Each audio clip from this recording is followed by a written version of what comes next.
मैं मशहूर बिजनेसमैन था। मेरी जिंदगी की चमक धमक और शान और शौकत से भरी हुई थी। बड़े बड़े नेता मेरी दावतों में आते, बड़े बड़े कारोबारी मेरे कदमों में झुकते और शहर की सबसे हसीन औरतें मेरी महफिलों की रौनक बढ़ाती। मेरे बारे में मशहूर था कि जिस पर मेरी नज़र ठहर जाए, वो चाहे या न चाहे, आखिरकार मेरी जिंदगी का हिस्सा बनकर ही रहती है। मेरे लिए मोहब्बत कभी चैलेंज नहीं रही थी, वो बस एक खेल थी, एक शौक, सिर्फ वक्त गुजारने की चीज। मगर फिर वो दिन आया जिसने मेरी पूरी दुनिया बदल दी।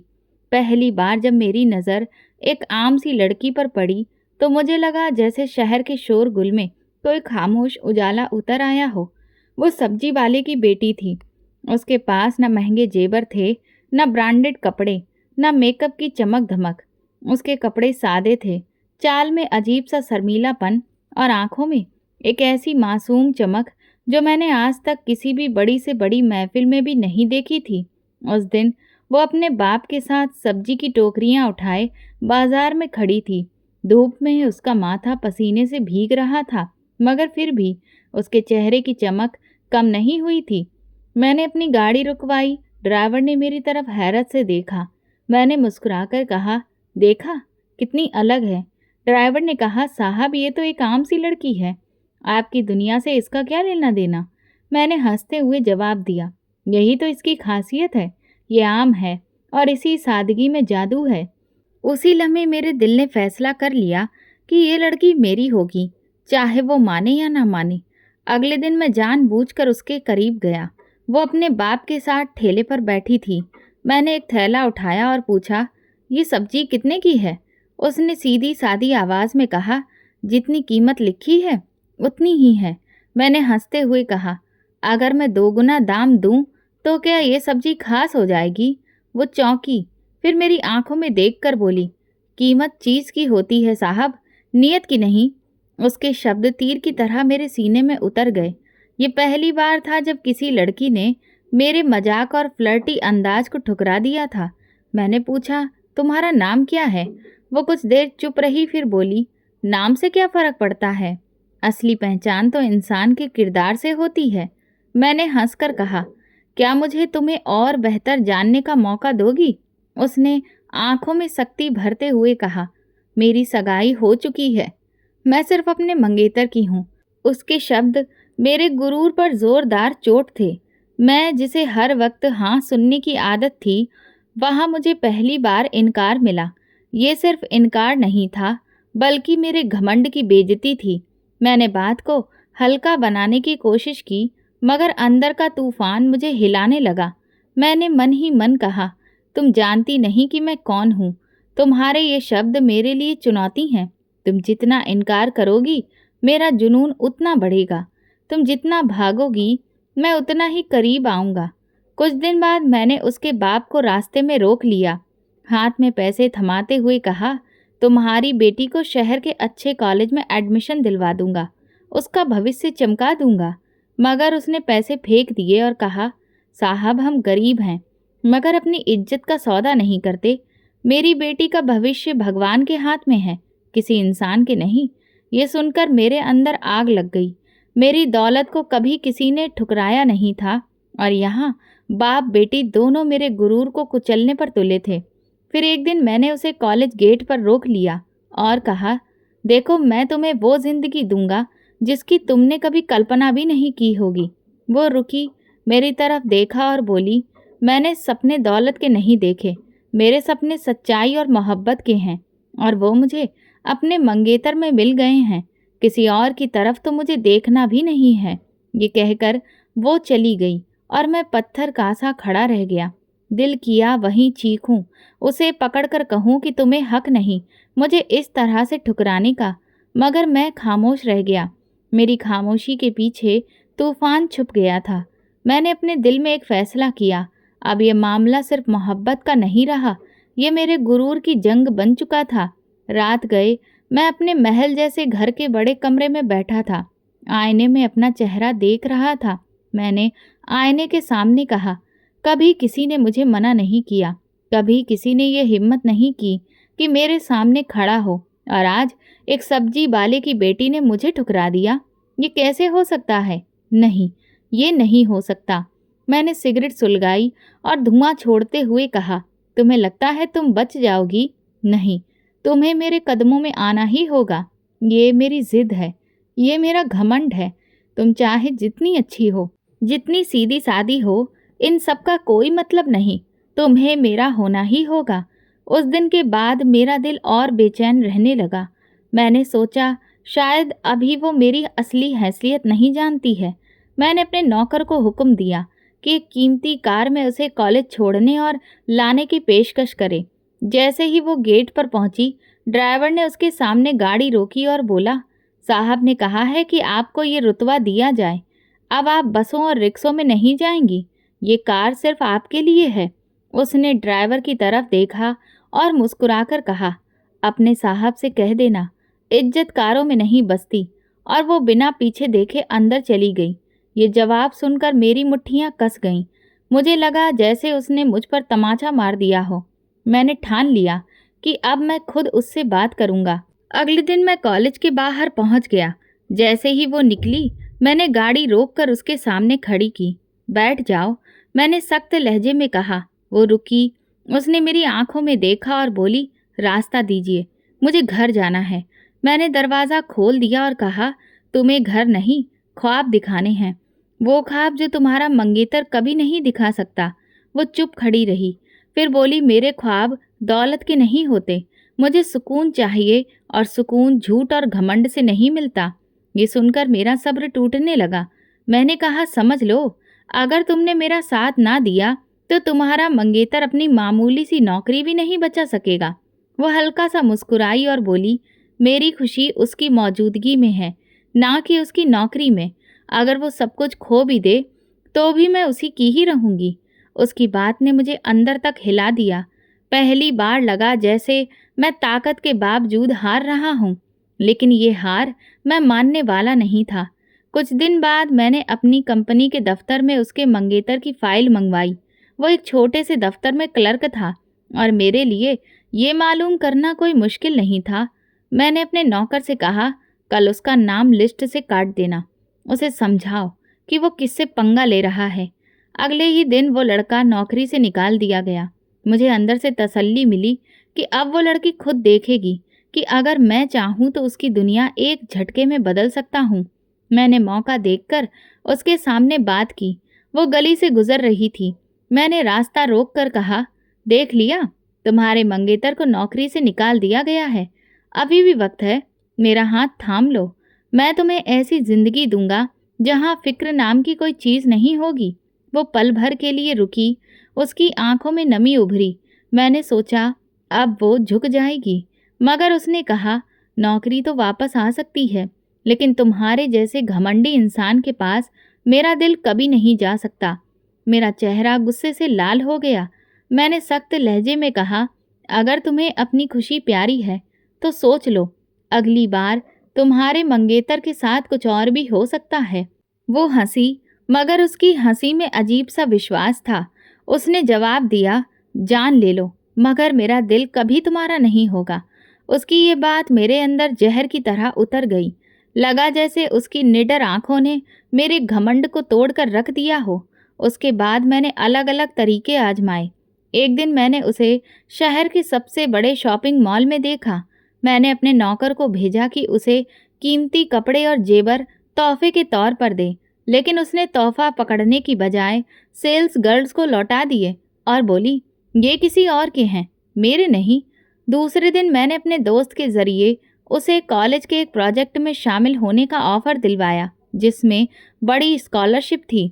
लेकिन जब उसे पता चला कि इसके पीछे मेरा हाथ है, तो उसने साफ इनकार कर दिया।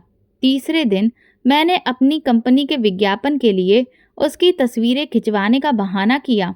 मैंने सोचा कि शायद शोहरत का लालच उसे मना लेगा, मगर उसने भी साफ कह दिया, तुम मुझे इज्जत के खिलाफ काम करने पर मजबूर नहीं कर सकते। ये सब देखकर मुझे यकीन हो गया कि ये लड़की आम नहीं है। वो हर बार डटकर खड़ी हो जाती है, मगर मेरा घमंड पीछे हटने को तैयार नहीं था।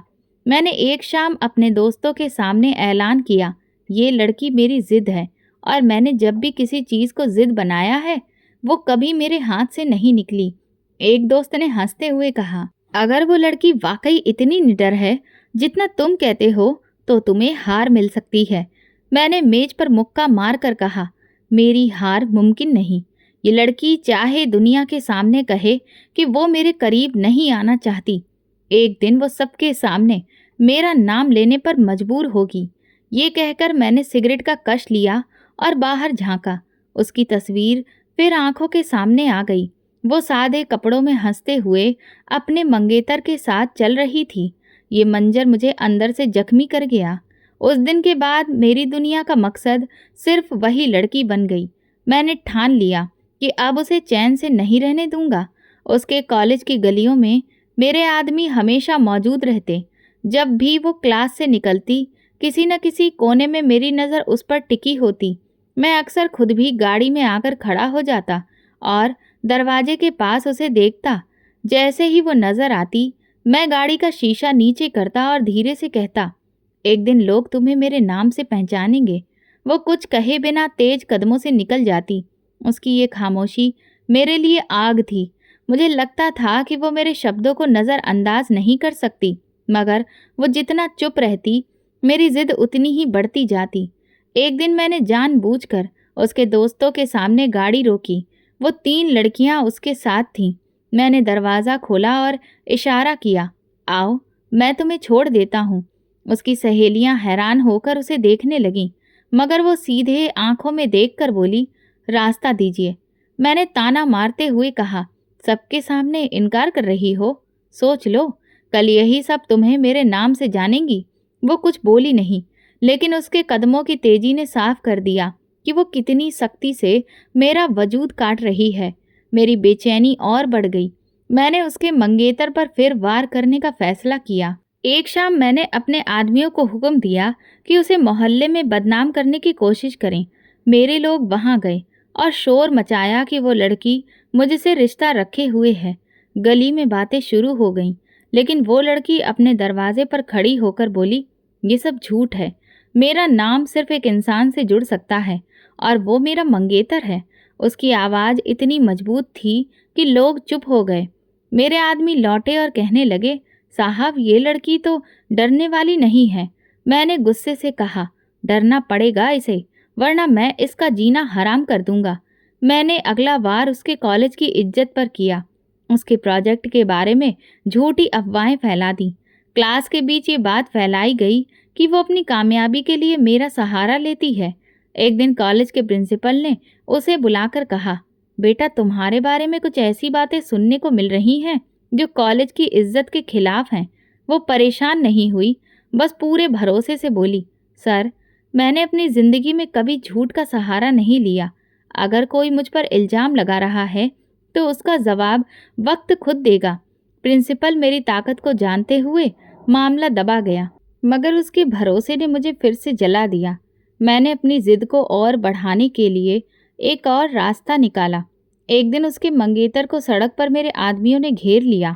मैंने उस लड़के की आंखों में देखकर कहा, छोड़ दो उसे, वरना तुम्हारी जिंदगी नरक बना दूंगा।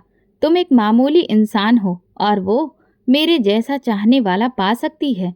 वो लड़का हिम्मत करके बोला, प्यार ताकत से नहीं छीना जा सकता। वो मेरी है और हमेशा मेरी ही रहेगी।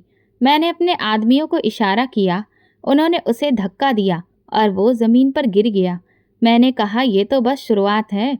अगर वो लड़की मेरे पास नहीं आई तो सोच लेना तुम्हारा क्या हाल होगा। कुछ दिन बाद मैंने उस लड़की को रास्ते में रोका। वो किताबों का बैग लेकर चल रही थी। मैंने कहा, तुम देख रही हो ना कि मैं तुम्हारे लिए क्या कुछ कर सकता हूँ। तुम्हारे मंगेतर के पास अब कुछ नहीं रहा। एक दिन वो तुम्हें छोड़ देगा। अभी भी वक्त है, हाँ कर दो। उसने मेरी तरफ सख्त नज़रों से देखकर कहा, तुम मेरी ज़िंदगी बर्बाद करने की कोशिश कर सकते हो, मगर मेरा दिल कभी तुम्हारा नहीं होगा। मेरा यकीन मेरे साथ है। तुम्हारा झूठ मेरे सच को मिटा नहीं सकता। ये लफ्ज़ मेरे अंदर गूंजते रहे। मैंने सोचा कि ये लड़की वाकई पत्थर की तरह है, मगर फिर भी मेरा घमंड मानने को तैयार न था। मैंने उसके आसपास का माहौल डरावना बना दिया। जहाँ भी वो जाती मेरे आदमी पीछे लगे रहते। वो बाजार में कदम रखती तो लोग कानाफूसी करने लगते। उसके घर के दरवाजे पर रात गए कोई पत्थर फेंक जाता और उस पर चिट्ठी छोड़ देता। सोच लो, तुम्हारे घर वालों के साथ भी कुछ हो सकता है। एक दिन वो कॉलेज से घर जा रही थी। मैंने गाड़ी रोकी और कहा, अभी भी वक्त है, एक हाँ कह दो तो सब खत्म हो जाएगा। वो ठहर गई, मेरी आंखों में देखकर बोली, अगर मैंने हाँ कह दी तो मेरा ज़मीर मर जाएगा और मैं अपनी आत्मा को कभी बेच नहीं सकती। मैंने बेबसी को गुस्से में बदल कर कहा, तो फिर ये जंग है और इस जंग में या तो तुम हारोगी या मैं। वो आहिस्ता से बोली, सच कभी नहीं हारता। ये शब्द मेरे लिए जहर की तरह थे। मैं जानता था कि वो मेरे आगे नहीं झुकेगी, मगर मैं भी अपनी जिद छोड़ने वाला नहीं था। रात को मैं अपने दफ्तर में बैठा, मेज पर हाथ मारते हुए अपने दोस्त से बोला, अब मुझे ऐसा वार करना है जिससे दुनिया यकीन करे कि वो लड़की मेरी है। अगर वो दिल से नहीं मानेगी तो दुनिया के झूठ से यकीन दिलाकर मैं उसे अपने कदमों में झुकाऊंगा। दोस्त ने कहा, सोच लो, ये खेल खतरनाक हो सकता है। मैंने सिगरेट जलाते हुए कहा, मैं खतरे से डरने वाला नहीं हूँ। अब ये सिर्फ मोहब्बत नहीं, मेरे वजूद की लड़ाई है। और यूं मैंने तय कर लिया कि अगला कदम उसकी दुनिया हिला देगा। वक्त तेजी से गुजरता गया। मुझे खबर मिली कि उसकी शादी की तारीख पक्की हो गई है। उसके घर के सब लोग खुशियों में डूबे थे। ये सुनकर मेरे दिल में अजीब सी बेचैनी पैदा हुई। ये वो पल था जब मेरा घमंड चीखने लगा। मैं अपने कमरे में टहलते हुए बोला, ये शादी नहीं हो सकती। ये लड़की किसी और के नाम से नहीं जानी जा सकती। मैंने तुरंत अपने वकील को बुलाया। वकील हैरान होकर बोला, साहब, आप चाहते हैं कि मैं झूठा शादी का कागज तैयार कर दूं? मैंने कुर्सी पर बैठते हुए जवाब दिया, हाँ, ऐसा कागज जो दुनिया को यकीन दिलाए कि वो लड़की पहले ही मेरी बीवी है। वकील कुछ देर सोचता रहा, फिर सर झुकाकर बोला, ये काम आसान नहीं है, मगर आपके लिए नामुमकिन भी नहीं। मैंने कहा, उन लोगों के मुंह में पैसे ठूस देना। इस दुनिया में कोई भी इंसान नहीं जिसे दौलत ना खरीद सके। अगले दिन मेरे सामने शादी का एक जाली कागज रखा गया जिस पर मेरा उस लड़की का नाम लिखा था। मैंने उस कागज को हाथ में लेकर कहा, अब ये कागज उसकी जिंदगी को बदल कर रख देगा। मैंने झूठे गवाहों से मुलाकात की। वो सब मेरे सामने खड़े थे। उनके चेहरों पर लालच साफ दिख रहा था। मैंने उन्हें कहा, कल तुम्हें सबके सामने यही बोलना है कि तुमने मेरी और उस लड़की की शादी अपनी आंखों से देखी है। अगर जरा भी जुबान लड़खड़ाई तो जिंदगी बर्बाद कर दूंगा। उन्होंने फौरन कहा, साहब फिक्र मत करो, हम वही बोलेंगे जो आप चाहोगे। शादी से एक दिन पहले मोहल्ले का बड़ा हॉल रोशनी से जगमगा रहा था। लोग रंग बिरंगे कपड़ों में सजे थे। हर तरफ हंसी खुशी थी। मैंने अपने आदमियों को इशारा किया और खुद स्टेज पर चढ़ गया। सब दंग रह गए। मैंने ऊंची आवाज में कहा, ये शादी नहीं हो सकती। ये लड़की मेरी पत्नी है। मेरी शादी इससे पहले ही हो चुकी है। पूरे हॉल में सन्नाटा छा गया। सबकी निगाहें मुझ पर टिक गईं। दुल्हन का चेहरा पीला पड़ गया। वो फूट फूट कर रो पड़ी और चीखते हुए बोली, ये झूठ है, ये सब धोखा है। मैंने जेब से शादी का कागज निकाला और सबके सामने लहरा दिया। गवाहों को बुलाया और कहा, ये लोग मेरी शादी वाले दिन के हैं, मेरी शादी के गवाह हैं। इन्होंने अपनी आंखों से सब देखा है। एक एक करके गवाह सामने आए और बोले, हाँ, हमने शादी होते हुए देखी है। ये कागज बिल्कुल सही है। भीड़ में हलचल शुरू हो गई। कुछ लोग हैरान थे, कुछ शक में। उसके अपने घर वाले हक्का बक्का रह गए। उसके पिताजी कांपते हुए खड़े हुए और बोले, ये कैसे हो सकता है? मेरी बेटी ने ऐसा कभी कुछ नहीं किया। मैंने हंसते हुए कहा, बाप अपनी बेटी को कितना जानता है? ये सवाल आज का नहीं, लेकिन सच्चाई ये है कि शादी हो चुकी है। वो लड़की सिसकते हुए बोली, भगवान की कसम, ये सब झूठ है। मैं सिर्फ अपने मंगेतर की हूँ। तभी उसका मंगेतर आगे आया। आंखों में बेयकीनी थी। उसने लड़की को देखते हुए कहा, अगर ये शादी का कागज सच है तो मैं तुम्हें नहीं अपना सकता। ये सुनकर दुल्हन जैसे पत्थर की मूर्ति बन गई। एक पल में उसके पांव तले जमीन खिसक गई। वो जमीन पर बैठ गई। मैंने ये मंजर देखा और मेरे चेहरे पर जीत की मुस्कुराहट आ गई। भीड़ में शोर मच गया। कुछ लोग कह रहे थे ये साजिश है। कुछ कह रहे थे अगर गवाह और कागज हैं तो मानना ही पड़ेगा। उसके अपने रिश्तेदार चुप हो गए। समाज के ताने और बदनामी का डर उनकी जुबान बंद कर चुका था। मैंने बुलंद आवाज में कहा, अब ये लड़की मेरी है, अब इसकी इज्जत और पहचान मेरे नाम से होगी। लड़की रोती रही, अपने पिताजी का हाथ पकड़कर कहती रही, पिताजी ये सब झूठ है, भगवान की कसम मैंने ऐसा कुछ नहीं किया। लेकिन उसके पिताजी और माँ एक दूसरे की तरफ देखते रहे, कुछ बोल ना पाए। मैंने मन ही मन कहा, अब खेल खत्म। जिसे मैंने अपनी जिद बना लिया था, आज वो मेरे नाम से जुड़ गई। मंगेतर ने आखिरी बार उसकी तरफ देखा और पीछे हट गया। उसकी आंखों की बेबसी मुझे और ताकतवर बना रही थी। मैंने जाते हुए उसे देखा और दिल ही दिल में कहा, अब तुम्हारे लिए ये लड़की हमेशा के लिए खत्म। वो लड़की रोती रही, चिल्लाती रही, लेकिन किसी ने उसकी ना सुनी। सभी लोग धीरे धीरे नजरें झुकाकर बाहर निकल गए। सबने मान लिया कि बदनामी से बचने का यही रास्ता है कि मेरी बात को सच मान लिया जाए। मैंने शादी का कागज दोबारा ऊपर उठाया और सबके सामने कहा, ये सिर्फ कागज नहीं, मेरे अहंकार की जीत है। उसके आंसू मेरी आंखों में जीत का नशा और गहरा कर रहे थे। उसके अपने घर वाले जो उसका सहारा थे, समाज के डर से टूट गए।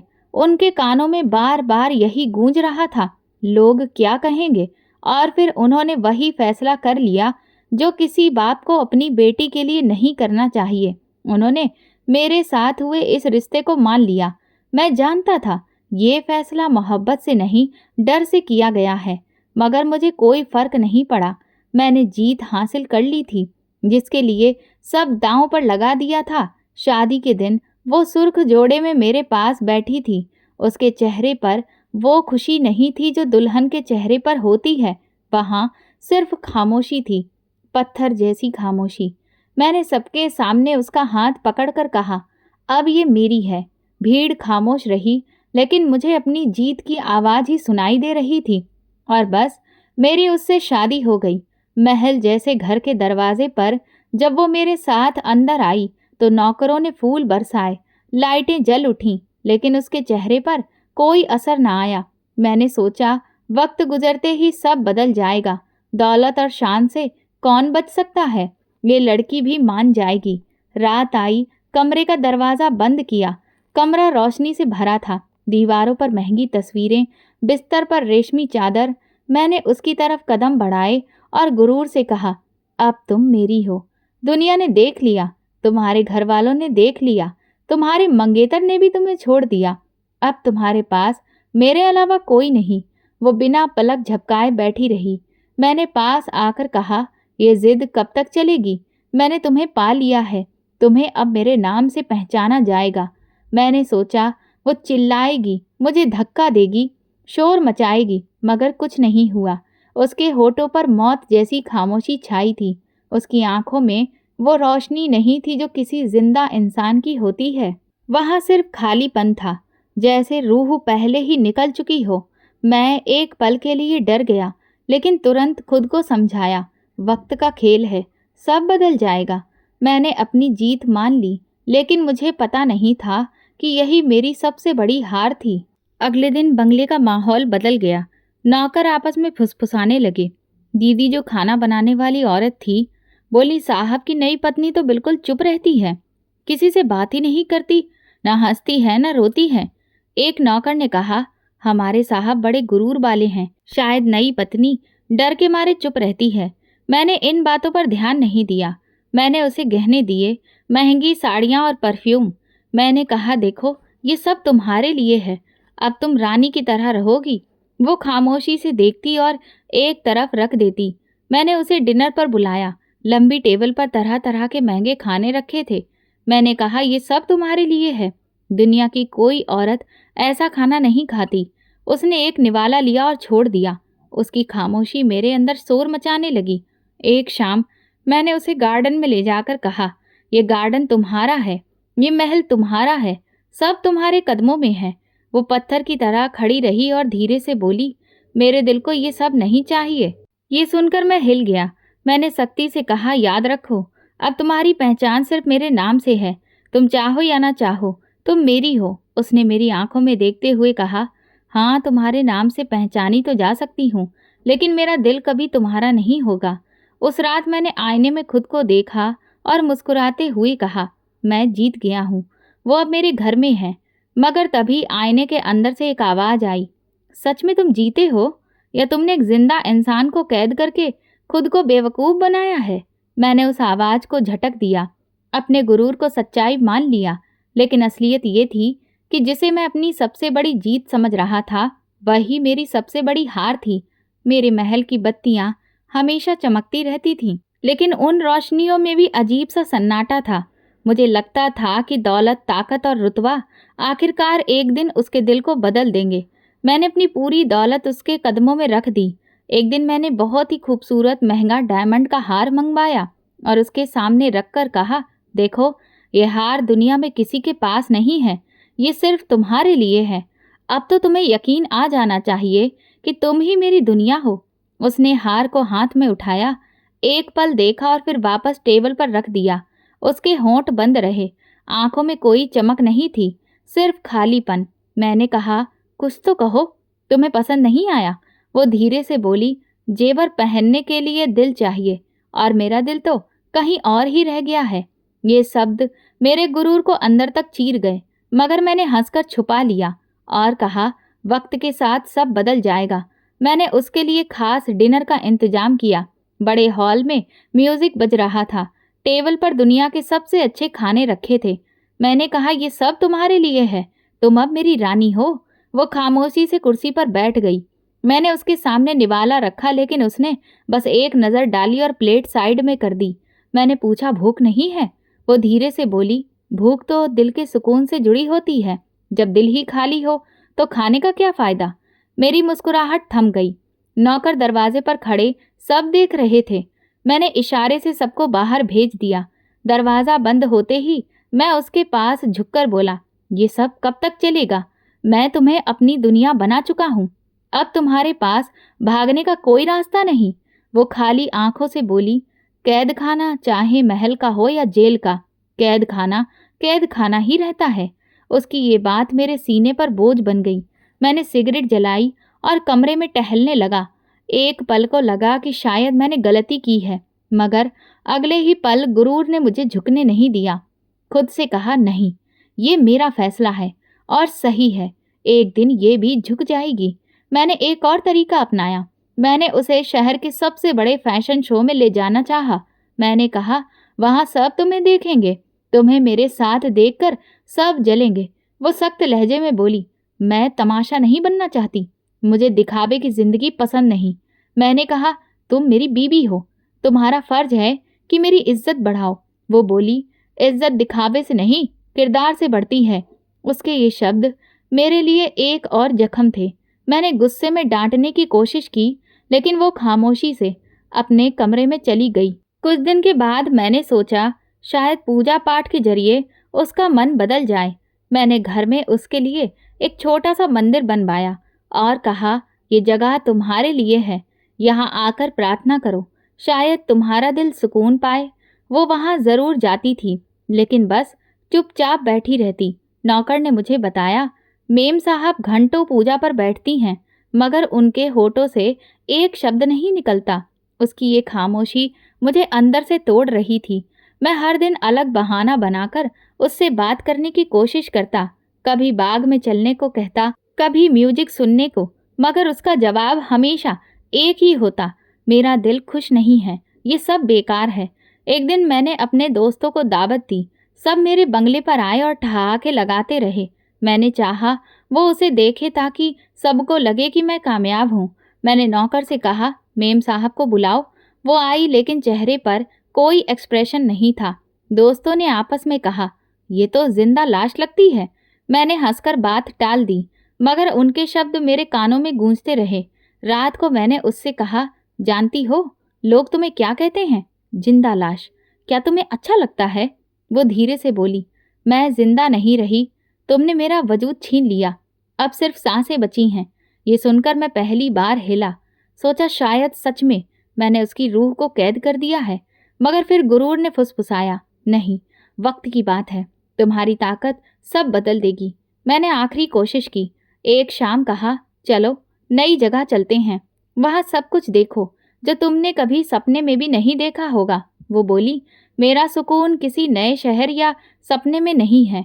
मेरा सुकून उस दिल में था जो तुमने तोड़ दिया। मैं खामोश हो गया। उसकी हर बात मेरे गुरूर को काट रही थी। मुझे लगने लगा कि मैं उसके जिस्म का मालिक तो हूँ, मगर दिल का नहीं। और यही सच्चाई मेरे लिए सबसे बड़ी सजा बन गई। कुछ महीने बीते और खबर मिली कि वो माँ बनने वाली है। पहली बार ये सुनकर मेरे दिल में अजीब सा सुकून उतरा। मैंने सोचा यही तो वो पल है जो हमारी जिंदगी बदल देगा। मुझे यकीन था माँ बनने की खुशी उसे नरम कर देगी। वो अब पत्थर की तरह चुप नहीं रहेगी, बल्कि नए सपने देखेगी। मैंने खुद को तसल्ली दी कि अब बच्चा हमारे बीच मोहब्बत का रिश्ता बनाएगा। मैंने फौरन बंगले का एक कमरा बदलवाया, नर्सरी तैयार करवाई, दीवारों पर रंग बिरंगे डिजाइन बनवाए, झूला, नरम बिस्तर और खिलौने मंगवाए। मैंने अपने नौकरों से कहा, ये सब खास होना चाहिए, ये बच्चा हमारी दुनिया का चिराग है। जब मैंने उसे कमरे में ले जाकर ये सब दिखाया तो मैंने कहा, देखो, ये सब तुम्हारे और हमारे बच्चे के लिए है। अब तो तुम्हें खुश होना चाहिए। उसने खाली नजरों से सब कुछ देखा और बस एक बात कही, बच्चा बोझ नहीं होना चाहिए। मगर मेरे लिए ये बोझ बन गया है। मैं उसके शब्द सुनकर सकते में आ गया। मैंने सोचा शायद ये सिर्फ थकान की बात है, वक्त के साथ सब बेहतर हो जाएगा। मैंने उसकी देखभाल के लिए शहर की बेहतरीन नर्स और डॉक्टर रखे। नर्स ने मुझे कहा, सर, आपकी पत्नी को सुकून की ज़रूरत है। उनकी खामोशी बच्चे पर असर डाल सकती है। मैंने जवाब दिया, मैं उसे सुकून देने की पूरी कोशिश कर रहा हूँ, मगर ये औरत पत्थर की दीवार बनी हुई है। एक दिन मैंने बाग में उसके साथ चलने की कोशिश की। मैंने कहा, तुम्हें इस बच्चे के लिए खुश रहना होगा। ये तुम्हारा भी है और मेरा भी। वो धीरे से बोली, ये मेरे दिल का नहीं, मेरे जिस्म का बोझ है। मैं लम्हा भर के लिए खामोश हो गया। मुझे लगा जैसे हर लफ्ज़ मेरा गुरूर तोड़ रहा है, मगर फिर भी मैंने खुद को तसल्ली दी कि बच्चे की पैदाइश के बाद सब बदल जाएगा। महीने गुजरते गए। मैंने हर दिन उस पर अपना ध्यान बढ़ाया, उसके कमरे में फूल रखवाए, नए कपड़े लाया, कीमती तोहफे दिए। मैंने कहा, ये बच्चा हमें एक कर देगा, तुम देखना। वो हमेशा एक ही अंदाज में जवाब देती, मोहब्बत का बीज जबरदस्ती कभी नहीं उगता। उसकी बात मेरे दिल को काटती रही। मैंने बार बार सोचा कि शायद वाकई मैंने गलती की थी, लेकिन गुरूर ने मेरे कदम पीछे ना हटने दिए। मैंने एक और रास्ता आजमाया। मैंने अपने दोस्तों को बताया कि मैं बाप बनने वाला हूँ। वो सब बधाई देने आए। एक दोस्त ने कहा, ये बच्चा तुम्हारी जिंदगी बदल देगा, तुम्हारी और तुम्हारी पत्नी के बीच खुशियाँ लौट आएंगी। मैंने झूठी मुस्कुराहट के साथ जवाब दिया, हाँ, ऐसा ही होगा। लेकिन मेरे दिल में एक खालीपन था जो कोई नहीं भर सकता था। वक्त करीब आता गया। मैंने अस्पताल के इंतजाम खुद किए, बेहतरीन कमरा बुक करवाया, डॉक्टरों की टीम तैयार थी। मैं चाहता था कि दुनिया को दिखाऊं कि मैं अपनी पत्नी और बच्चे के लिए सब कुछ कर रहा हूं। इस दौरान एक दिन मैंने उसे शीशे के सामने देखा। वो अपने आप को देख रही थी, लेकिन उसकी आंखों में ना कोई खुशी थी, ना कोई उम्मीद। मैंने उसके करीब जाकर कहा, तुम्हें खुश होना चाहिए, ये बच्चा तुम्हारी जिंदगी की नई शुरुआत है। वो आहिस्ता से बोली, मेरी जिंदगी की शुरुआत तो उस दिन खत्म हो गई थी जब मुझे तुम्हारे नाम से बांध दिया गया। ये बच्चा भी शायद मेरी किस्मत की सजा है। मैं सकते में खड़ा रह गया। मैंने दिल ही दिल में कहा, ये सजा नहीं, यह आशीर्वाद है। वक्त तुम्हें बदल देगा। डिलीवरी का दिन आखिरकार आ गया। अस्पताल का कमरा रोशनी से भरा था, मगर मेरे दिल में अंधेरा था। मैं बेचैनी से कॉरिडोर में टहल रहा था। कदम संभाले नहीं संभल रहे थे। कभी घड़ी की तरफ देखता, कभी दरवाजे को घूरता। अंदर से डॉक्टर और नर्सों की आवाज़ें आ रही थीं, मगर कुछ समझ में नहीं आ रहा था। मेरी हथेलियों में पसीना भर गया था। मैंने अपने नौकर को कहा, जाओ मालूम करो कि क्या हो रहा है। वो अंदर झांकने गया, मगर नर्स ने रोक दिया। आपको इंतज़ार करना होगा। मैंने दीवार से टेक लगाई और अपने दिल में कहा, ये वक्त है जब सब कुछ बदल जाएगा, एक नई शुरुआत होगी। लेकिन मेरे दिल की धड़कनें कुछ और ही कह रही थी। अचानक दरवाज़ा खुला। एक नर्स दौड़ती हुई निकली।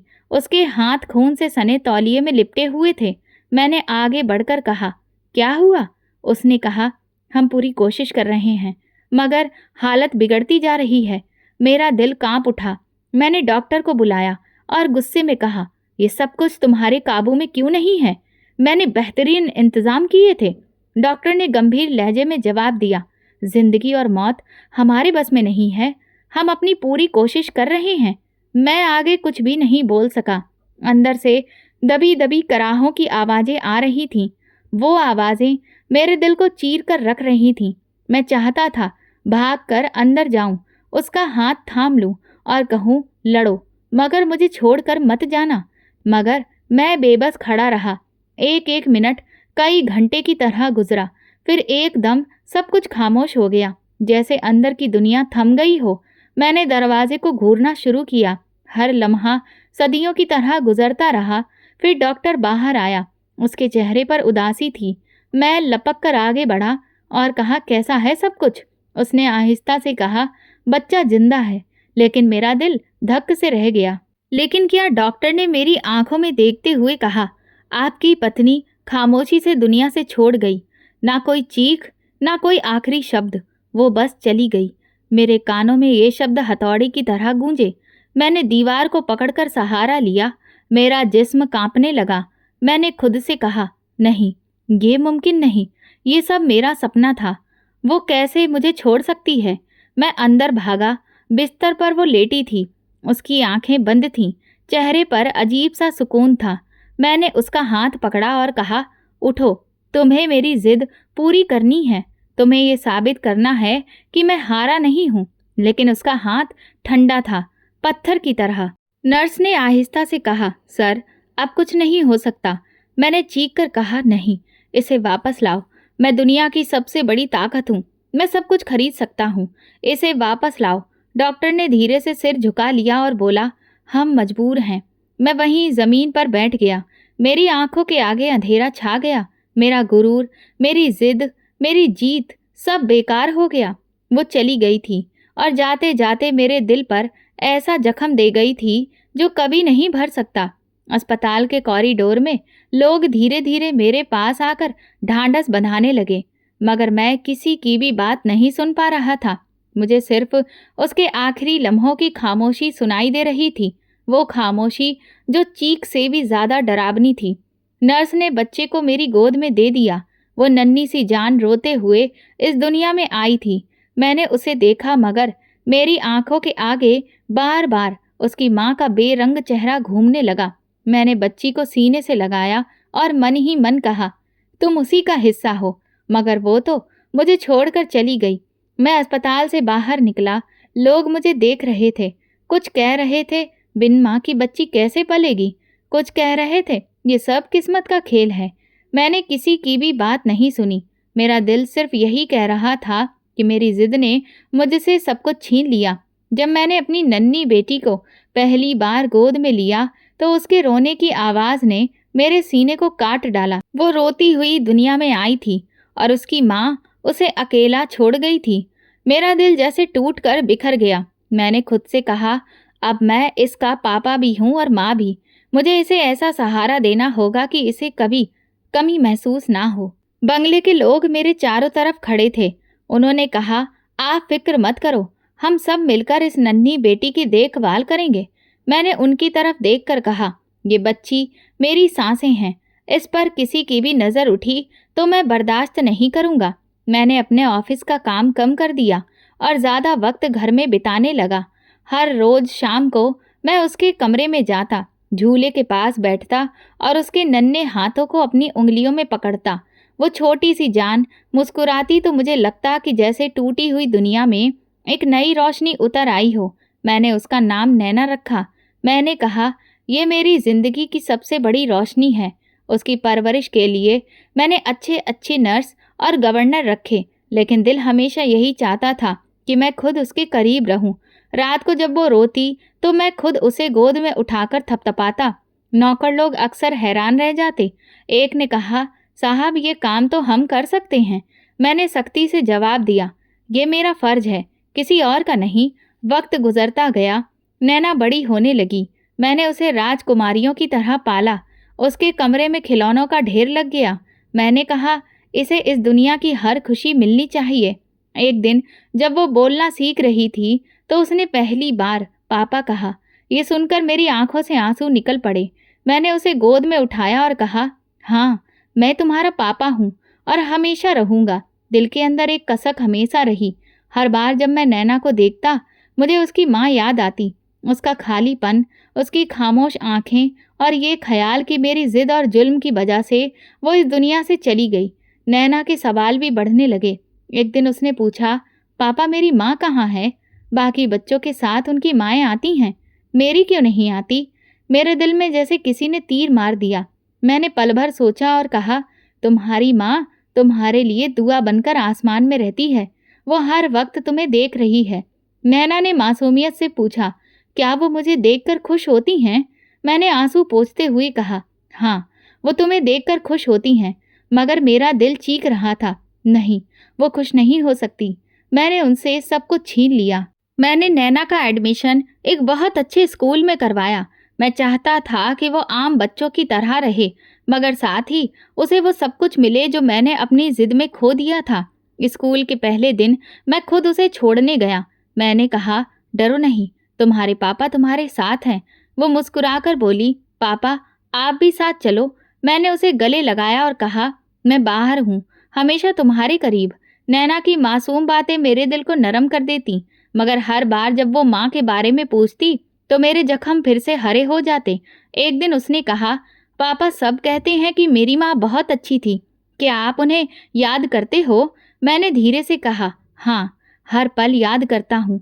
वो मुस्कुराकर बोली, फिर तो आप खुशकिस्मत हो कि आपने उनसे बातें की, प्यार किया। मैं चुप हो गया।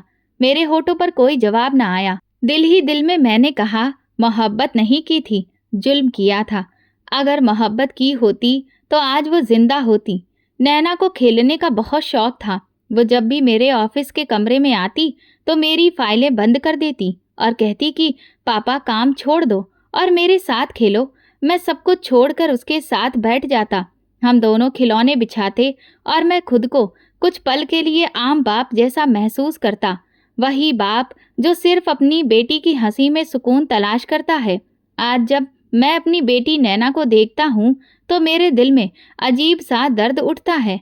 वो खेलती है, हंसती है, मेरे कंधे पर चढ़कर ठहाके लगाती है, मगर हर ठहाके में मुझे उसकी माँ की कमी सुनाई देती है। मैंने अपने घर के आंगन को उसके खेलने के लिए खिलौनों से भर दिया है, मगर जब वो कहती है, पापा देखो मैं कितनी खुश हूँ, तो मेरे दिल से आवाज़ आती है, अगर तुम्हारी माँ जिंदा होती तो ये खुशी पूरी होती। मैं अक्सर शाम को उसे गार्डन में ले जाता। वो भागती है, तितलियां पकड़ने की कोशिश करती है और अचानक पलटकर पूछती है, पापा क्या मेरी माँ को भी तितलियां पसंद थीं? मैं सहम सा जाता, होंठ कांपने लगते हैं। धीरे से कहता, हाँ, वो भी तितलियों को पसंद करती थी। नैना हंसती है और कहती है, फिर तो वो भी मेरी तरह थी। मैं चुप हो जाता हूँ, मगर अंदर से पूरी तरह टूट जाता हूँ। मेरे दोस्त अब भी मिलने आते हैं। वो मुझे देखकर कहते हैं, तुम्हारी बेटी तुम्हारे लिए खुशकिस्मत है, वो तुम्हारी जिंदगी बदल देगी। मैं मुस्कुराकर कहता हूँ, हाँ, वो मेरी दुनिया है, लेकिन दिल के अंदर एक जहर है जो बार बार कहता है, तुमने उसकी माँ की जिंदगी छीनकर ये सब बनाया है। मैं अपनी बेटी के स्कूल में जाता हूँ। वो मुझे हाथ पकड़कर अपनी क्लास दिखाती है। टीचर कहते हैं, नैना बहुत होशियार है, मगर जब माँ के बारे में बात होती है तो वो चुप हो जाती है। मैं दिल ही दिल में सोचता हूँ, ये खामोशी उसकी माँ की विरासत है, वो भी खामोशी ही छोड़ गई थी। एक दिन नैना ने मुझसे कहा, पापा बाकी बच्चों की माएँ बर्थडे पर आती हैं, मेरे बर्थडे पर कौन आएगा? मेरे दिल पर जैसे छुरी चल गई। मैंने कहा, मैं हूँ ना, मैं तुम्हारे लिए सब कुछ हूँ। मेरी दौलत अभी भी है, कारोबार अभी भी कामयाब है, लोग अभी भी मेरे कदमों में झुकते हैं, लेकिन इन सब चीज़ों में वो सुकून नहीं है जो एक सीधी सादी लड़की के इनकार में था। उस इनकार ने मुझे जलाया भी और आज मेरी हार को साबित भी किया। मैंने कई बार सोचा कि काश वक्त पीछे लौट जाए, काश मैं उसे आज़ाद छोड़ देता, काश मैं उसे अपनी इज्जत ना बनाता, काश मैं समझ लेता कि मोहब्बत ज़बरदस्ती हासिल नहीं की जा सकती। लेकिन वक्त कभी वापस नहीं आता। एक दिन नैना ने किताब खोलकर कहा, पापा क्या सच में मोहब्बत इंसान को जीना सिखाती है? मैंने आंखें झुकाकर कहा, हाँ ये सच है। वो बोली, तो फिर आपने मेरी माँ से मोहब्बत की थी ना? मेरी सांसें रुक गईं। मैंने कोई जवाब नहीं दिया, बस उसके सिर पर हाथ फेरा और कहा, तुम बस ये याद रखना कि मैं तुमसे बहुत मोहब्बत करता हूँ। मेरे दिल में खून के आंसू बहने लगे। सच ये था कि मैंने एक लड़की का जिस्म तो अपने पास रख लिया था, मगर उसका दिल कभी नहीं जीत पाया।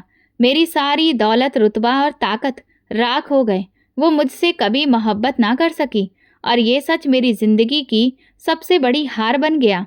आज मैं अपनी बेटी के साथ खेलता हूँ, उसे गोद में लेकर हंसता हूँ, मगर अंदर से जानता हूँ कि मैं जीत कर भी हारा हूँ और ये हार ऐसी है जो मेरी जिंदगी के हर पल में खून के आंसू बनकर बहती रहेगी। तो दोस्तों, अगर आपको हमारी कहानी पसंद आई हो तो कमेंट करके ज़रूर बताएं। वीडियो को लाइक करें और ज़्यादा से ज़्यादा शेयर करें। अगर आप चैनल पर नए हैं तो सब्सक्राइब जरूर करें और नोटिफिकेशन बेल दबाएं ताकि अगली अपडेट सबसे पहले आपको मिले। धन्यवाद।